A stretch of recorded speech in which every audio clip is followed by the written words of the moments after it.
Welcome.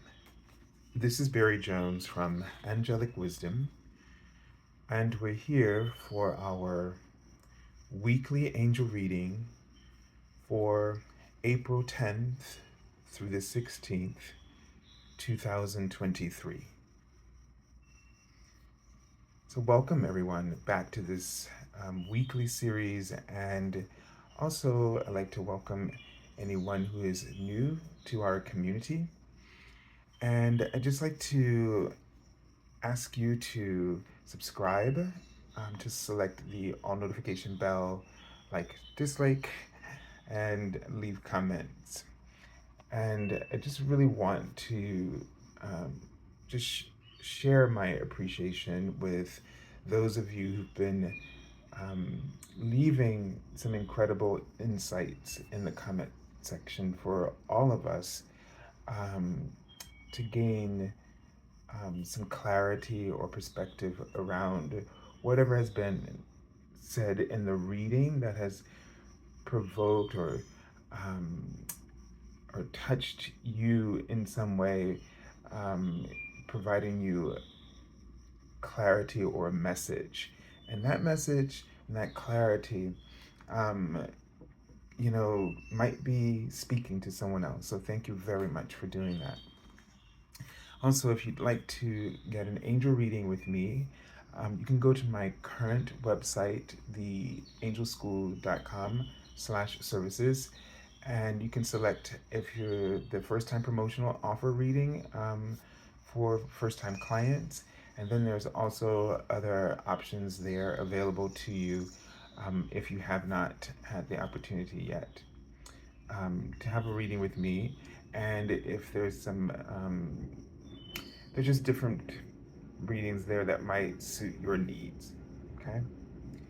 And also, if you'd just like to contribute to my channel, you can select my PayPal Me link, which you can find in the description area below.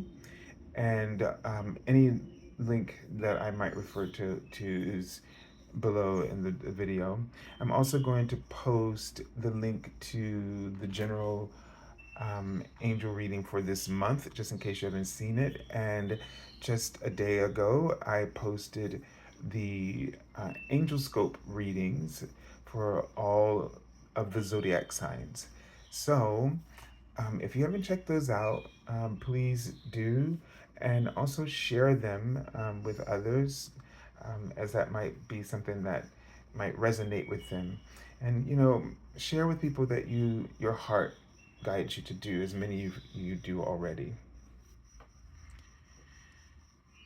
So, all right, let's take a deep breath.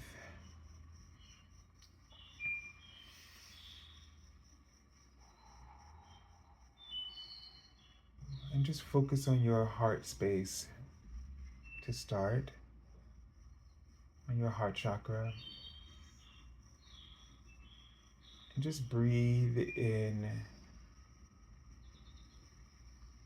and breathe out of your heart chakra very easy and calm. And they just want you to focus there for a moment, just feeling whatever you're feeling and being present with it. And they want you to focus, but they do not want you to analyze it or criticize it. They just want you to be present with it.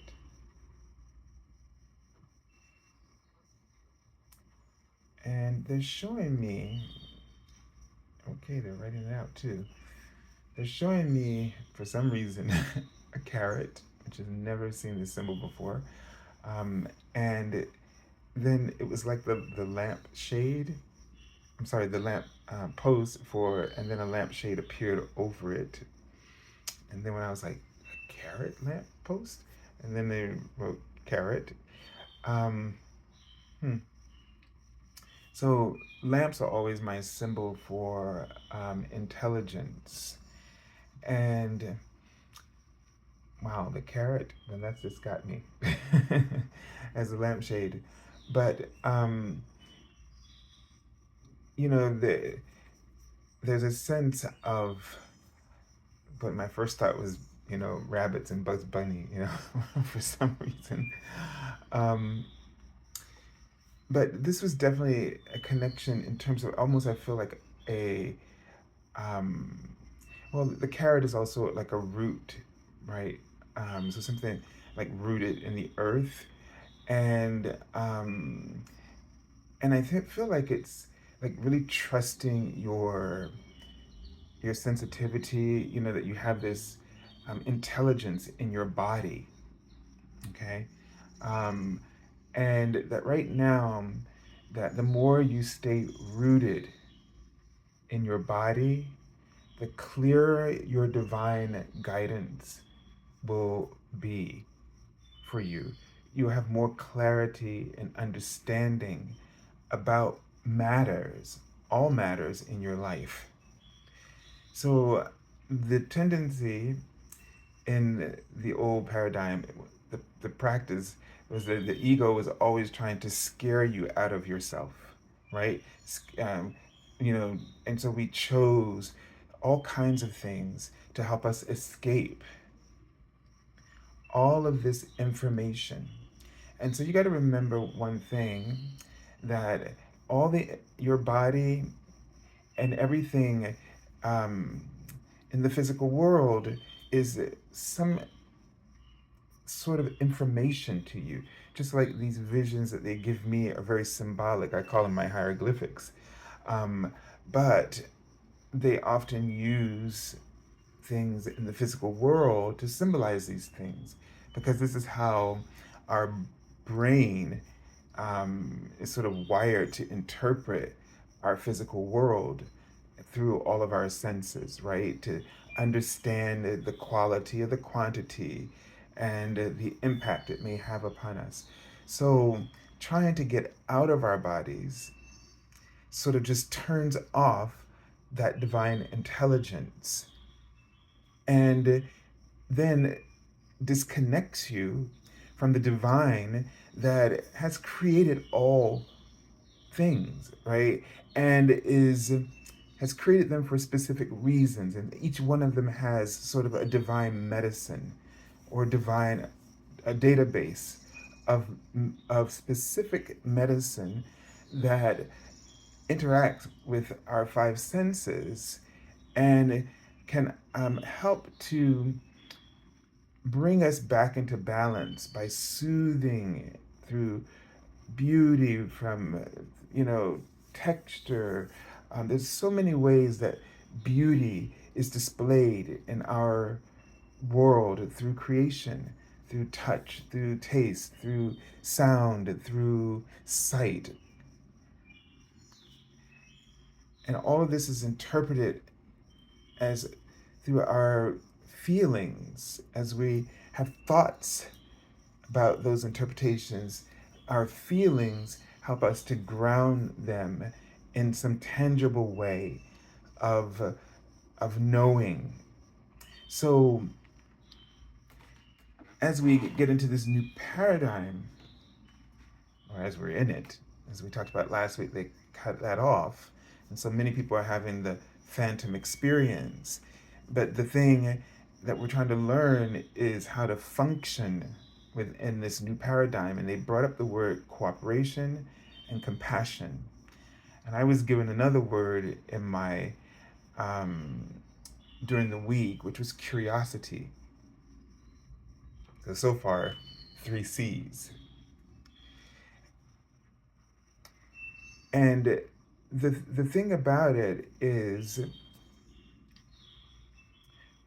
well, I'm trying to figure out. Let me stay with where they have me in terms of, you know, grounding ourselves in the experience. But it was going to relate to the first one, cooperation. So without being without being in our bodies, being and really being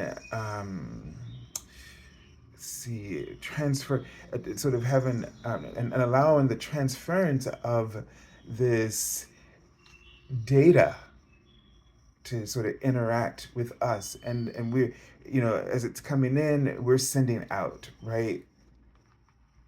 And that part is cooperation. Now, the after the reading, and I wanted to just pop on and do a small video about it, but it just had so much going on, it was too busy.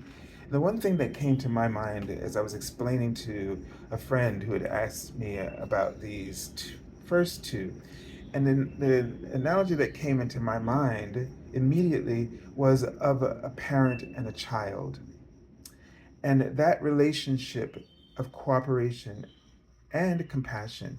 Because when a child first receives the instinct or the impulse to walk, to stand up and walk, or to attempt to stand up and to attempt to walk eventually, the that is that impulse is coming from within its own innate divine nature, its higher wisdom, the part of the divine plan, right? That when they made our physical bodies, they made them so that they could walk and do other things that we're able to do when we stand on our feet. But that we have to be in our bodies to really be paying attention to the universe that our bodies represent. Your body and my body is a universe within itself. And each of these, each of us is a universe within the universe of source or the origin. And each of us is in constant communication with that. Our physical bodies and our soul, spiritual bodies, are in constant relationship, communication with it. And so, therefore, cooperation is just the natural component of being in oneness with all of this that I'm describing. And so, when the child receives that impulse and tries to stand, the parent is there to sort of encourage, but not do it for them, but to encourage, right? And so the compassion comes in knowing when to when to help and when not to help. It has to be the decision of the child to walk, not the parents. But the parent is standing over the child, protecting, encouraging, guiding, and all of this is compassion. And when the child falls, the parent understands that that needs to happen because the child needs to know that, once you stand, you can fall also the contrast. They're learning about the polarities in the process of all of this. And then they find their balance in between those two polarities of standing and falling or being on the ground. And that feeling of potentially succeeding and failing, but in between finding always the balance to attempt. But all of this is done within this divine relationship that we must now depend upon. And this means that we no longer judge this process. We don't, because when we do, we make a determination. Let's just say if that parent wasn't there encouraging, the child fell, and the child, for some reason, didn't ever want to try again, then the parent would be there to encourage the child to try. Not by constantly saying, do it, do it, do it, but showing them through their own example, right? If they fell, they would get back up, and it's okay. It was, yeah, it hurt, ooh, ow, but they would get back up and try again, whatever that would be, whatever intuitively would come. But cooperation is a very important part of this, and also now being staying in your body to really receive the divine information from every experience, because there's no time in your life where you are not where you're supposed to be. And wherever you are right now is where you're supposed to be. And every idea or thought that comes to you to help you to get out of it is the ego assisting you, not the divine. So knowing, being in your body, being present with every experience is also really making it very difficult for your ego to come with you, because your ego does not want to face reality. And the reality that the ego does not want to face is truth, is in that you're there for a reason. There is something there that you need to learn. There's a reflection there that is showing you what you're actually doing so that you can make a correction and align yourself once again with the laws of the universe. So, a lot of things I've been going through, and I'm sure many of you have been going through your own things in the last month, especially in the last weeks. And when I realized that it was what the old paradigm was gone, as I described to you, is because it was like I was just slowly, just continuously falling down into a well, and there was no bottom, and every attempt that I used to correct was not working, because fear can no longer exist in this paradigm. You can believe in fear, and you can try to keep working with it, but everything is just going to really go wonky. It's going to go really off. It's going to escalate. It just feels like out of control. So I felt very helpless and powerless, because I was trying to use energy that I once believed was real: intimidation, fear, aggression, or passivity, or excuse it, all of these things that we do to just escape being in the moment, facing what we have created and what we need to see, in order that, because here's the thing about karma: until you see it, the karma exists. Until you have this, it's sort of, I don't know if this is the best way to say it, but it's the moment, the awareness of being in your body is the atonement. Being with whatever it is, and seeing it not according to your ego's illusion of fear, but according to the love of the universe. That is the truth that you need to see, and that is how the truth sets you free. Instantly, your truth sets you free. And what you're going to find, as I was talking to a client yesterday, it all comes down to belief. Because you can be going through the worst of things, and if you believe that you're where you need to be, then this stops the ego's programming of regrets and disappointments and failures. It becomes obsolete. When you accept that you're where you're supposed to be, sorry for that clumsy way of saying all of that, then you have no other choice but to be open to the truth. And now, in that awareness, you can shift your belief.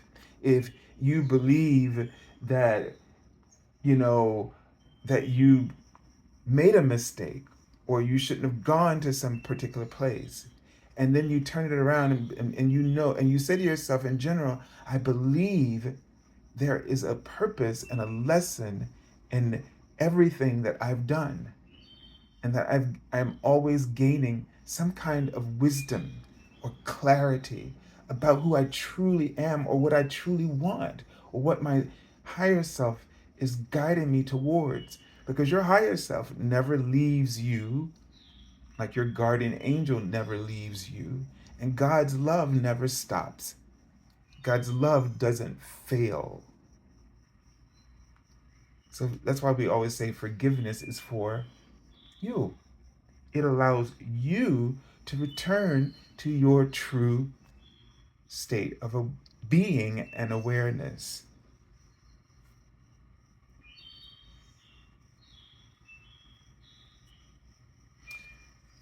So stand in your body, stand in being connected and rooted in the information is where you're going to get the most clarity, the most wisdom and enlightenment to help you accelerate on your ascension path. And as opposed to this phantom, um, this phantom experience of the old paradigm where you just you're on this karmic wheel, because the wheel keeps going around and round and round and round and round. Everything keeps coming back and back, back, back, because we keep escaping. We keep leaving our experience instead of being present with it. And one of these things is, they just wrote repetitive. Any kind of pain or suffering that just seems repetitive, or that there's this one feeling you've had your whole life, you know, like from the time I left my master's program, because of the things that happened there, you know, I've carried that pain with me my entire life for 30 years. And it's just, kept shaping a narrative of regrets, of disappointment, and failure. It doesn't matter that I believe that this happened, if this person or this teacher had not done XYZ, it doesn't matter. It still hurts to even tell myself that. But in truth, it doesn't matter, because everything is always sort of going through or especially in the past, was going through our ego filter.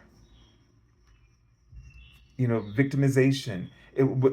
I didn't know at that time what I know now, which I'm just learning now, that I was where I needed to be in order for me to be here today, doing what I'm doing now. And so you can't really flourish in what you're doing right now if you're carrying regrets from something you did back then, or something that happened to you back then. This is not what I want to say, this is not like one of those lessons where where it feels like you're going to the to the theme park and Disneyland, and you're gonna have fun all day long, right? This is another necessary component to start getting us all really connected to and connecting into the new paradigm, so that the joy of our lives can really start to overflow, and that our passions and see, this affects everything in terms of manifestation and attracting beautiful circumstances towards yourself. And that does not mean that things will not go wrong. That I don't really believe that's the whole point of this. What I believe the point is that our belief shifts. We no longer allow ourselves to believe things that causes us to go down a rabbit hole. And so you will see a challenge or an obstacle as a teacher, aligning you more closely with your spiritual algorithm and purpose for this lifetime. That's the beauty of what hopefully begins to unfold. So this week, be aware when you stay in your body and you feel the energy as they're right in front of me. Be aware of the belief that is creating that energy. So let's say you're going to a job interview, or you're in, take it a little bit step further, and you're preparing for it. And you just feel this sort of, I don't know, I just feel sort of depressed. I feel a little bit of, I believe that I'm gonna fail. I'm not gonna get this job because, you know, um, I've just had a string of bad luck for a very long time, and it's just convinced me to believe that my luck has run out. And that's the belief. My luck has run out. Well, first of all, the belief. Think of your beliefs as like a switchboard. The soundboard where you just put those levers just go up and down. That belief is down low. Now you got to switch that, but shift that belief higher.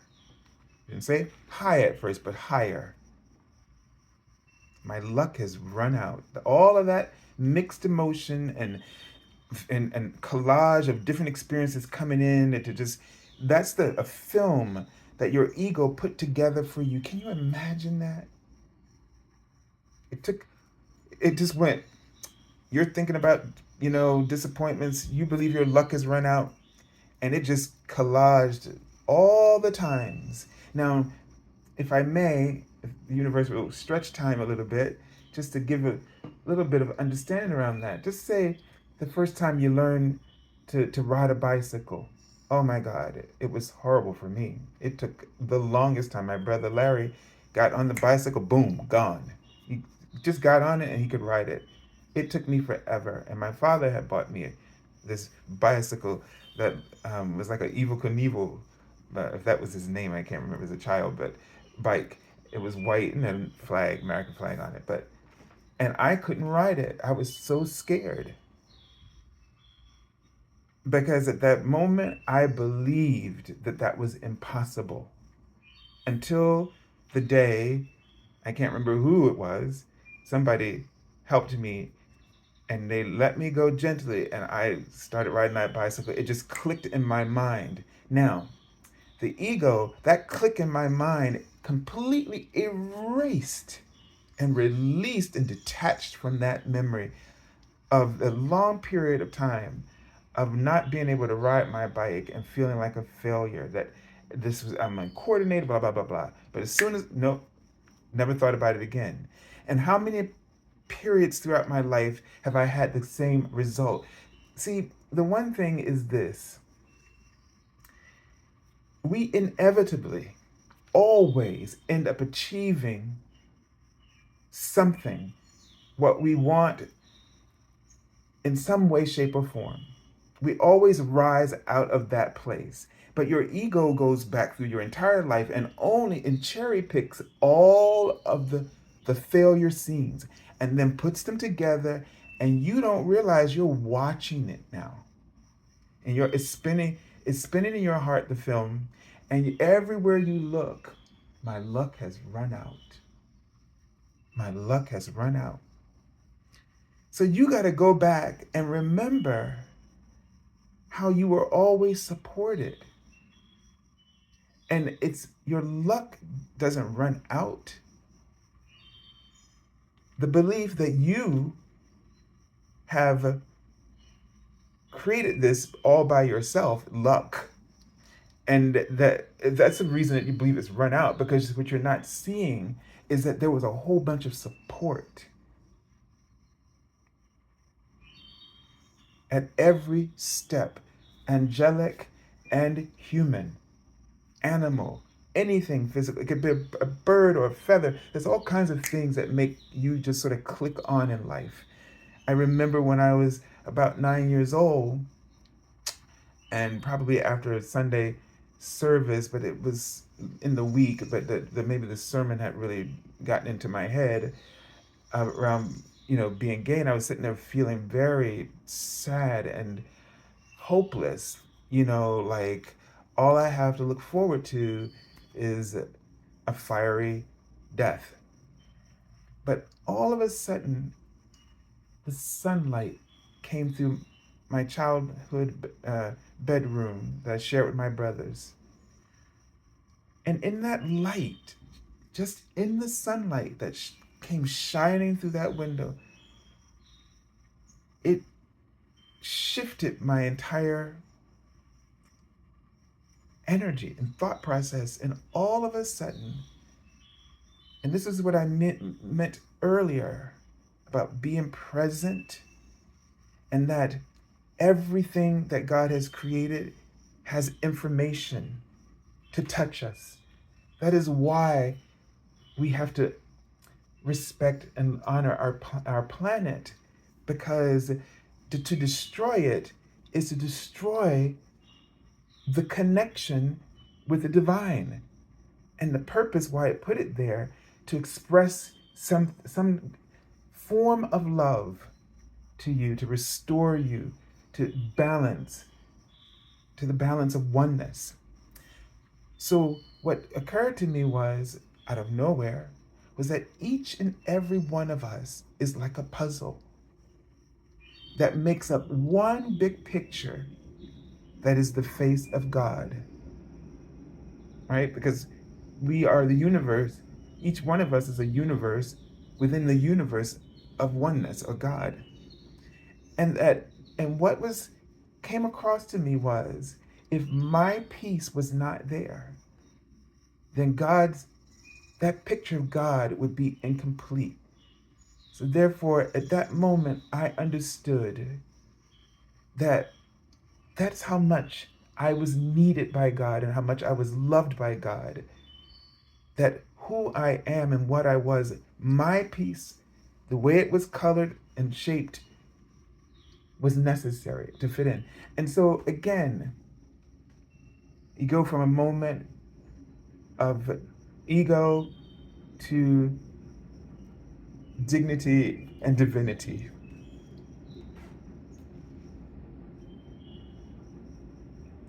And that moment can always help me to shift my belief.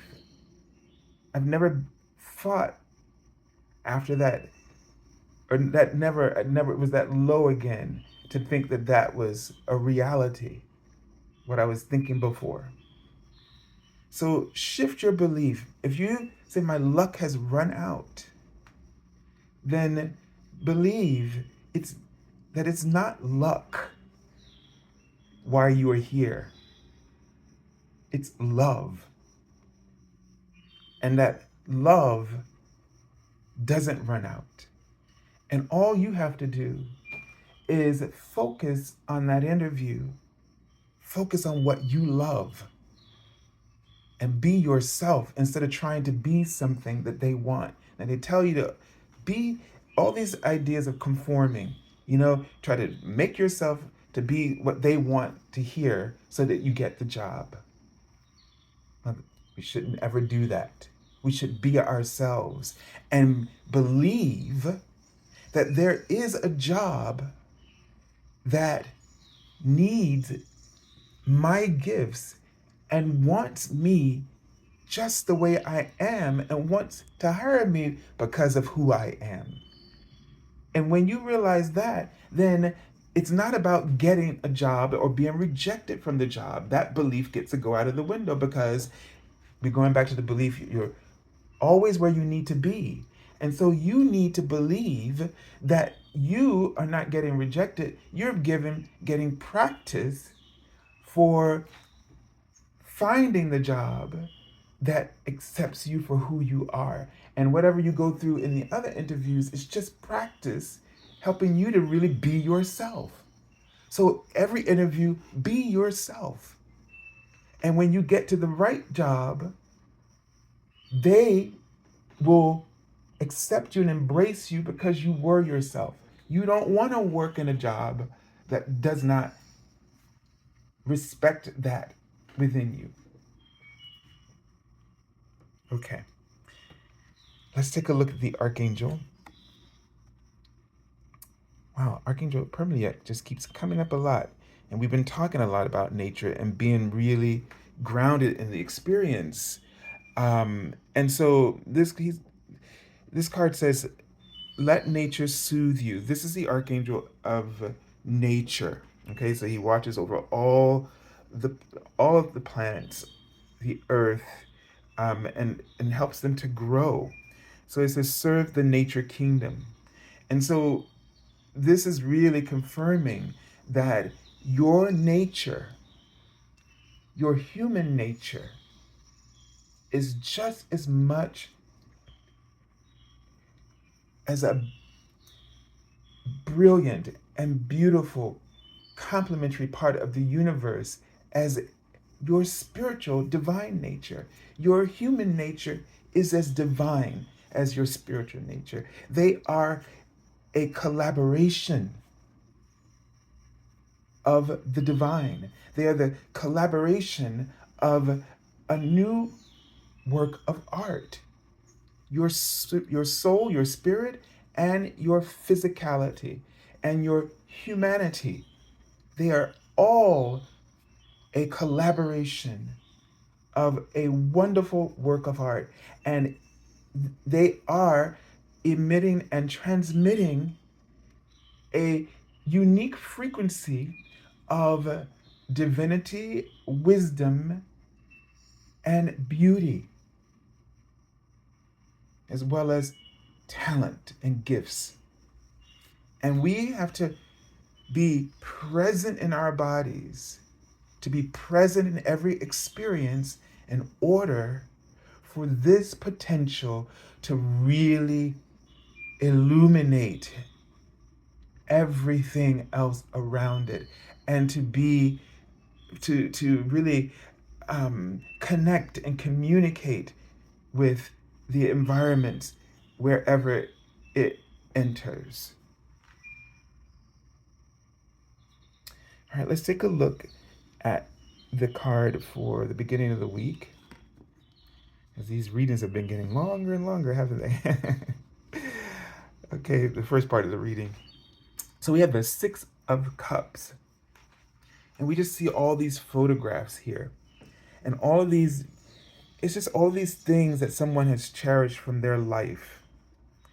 And one of the things I feel like this is saying, that this is going to be, you know, and I also see this card too is about puppy love, you know, like your first love in your childhood stage, as well as so all of that goes with memories and that rose colored sort of experiences, right? But the thing is that what we've been talking about is, and what they want you to be aware of, and they're writing, sometimes you need to release certain memories. You need to almost like a ritual where you take that memory, like if it was a photograph, and you burn it and set it free maybe on the river or something like this. And I don't know how you could do this symbolically, but think about how you can just symbolically in this week let go of those memories, the negative experiences before the positive outcome occurred. And as you sift through your beliefs and the energy around experiences that you're having, and as if you are being triggered or as you're being triggered, to just focus on the energy. What is it what are you really feeling? And then try to understand what is the belief that's driving that feeling. And then shift that belief. And that's how you will shift yourself out of being that karmic cycle of what that belief has been running underneath and causing you to stay on this track going to seemingly nowhere. But again, we're always where we need to be. Even if you're going around in circles, you need to be there because there's something to learn. Learn it, the truth will set you free.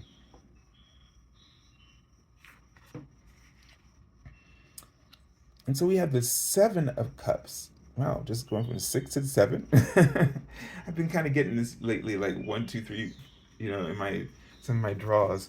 Um, and so this progression of something has been shown here, and it might even mean that you might see a progression, a clear progression throughout the week. It could be that you might see these patterns in your life that have created beliefs and shown you, and you're seeing the progression, which is a great thing to see because that means you can more clearly see yourself in the midst of it and where you are and where and how to let it go.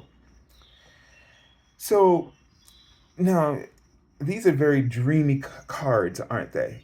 Because this one's like old memories, and now this one is here in the present, and kind of interesting because it's in the middle. If this was a past, present, future spread, and in the present now, you're trying to figure out what choices to make, and that being sometimes some of us we're stuck there in that kind of a place. We because we're not our because the past isn't clear, it hasn't been cleared up, then the present is very murky.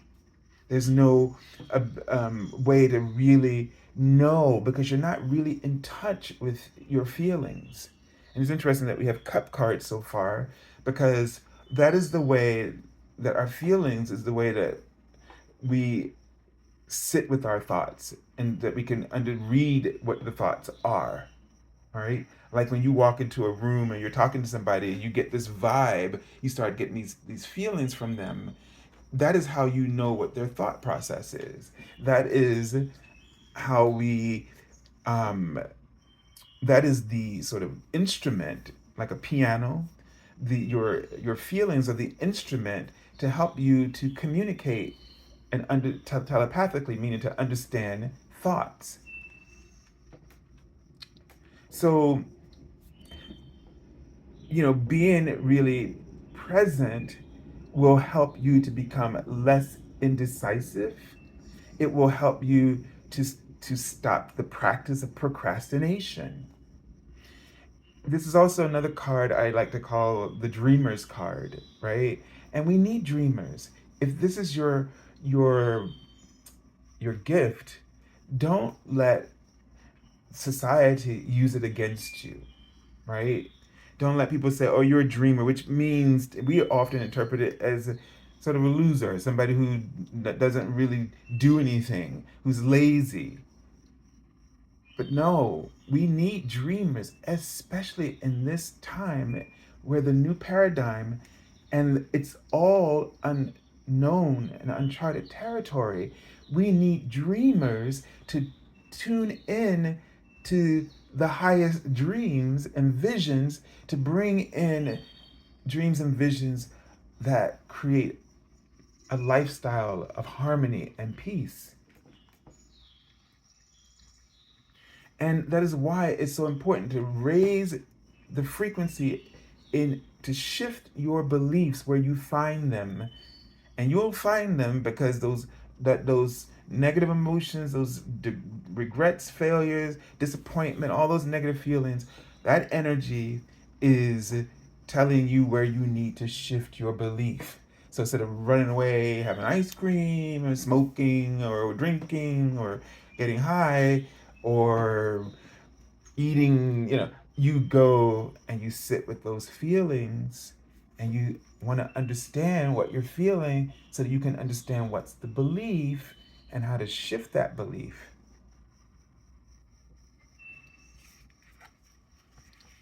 All right. And so we have the death rebirth card.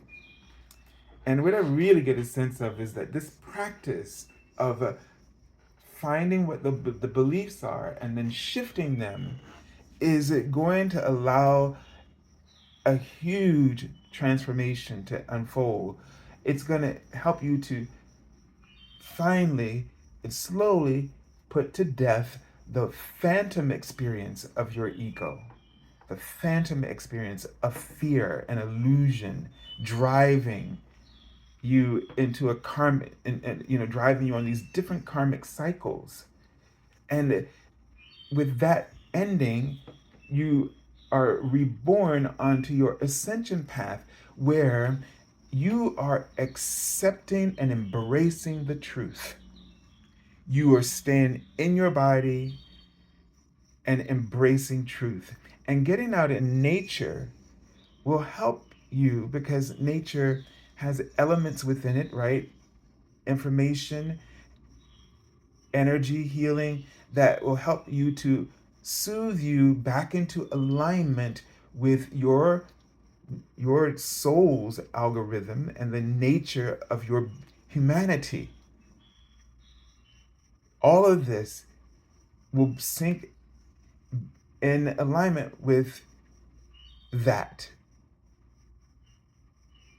But you have to practice this. You have to really, when your old memories make you feel a certain way, kind of cause you to feel a little ornery or feel a little sad or whatever, then this is the time now. And you're going to find that it feels like a lot of this is coming up because you are ready. You are in the acceleration process to shift your beliefs so that you can be in this, start creating from a place of harmony. That the relationship with the universe is one of harmony.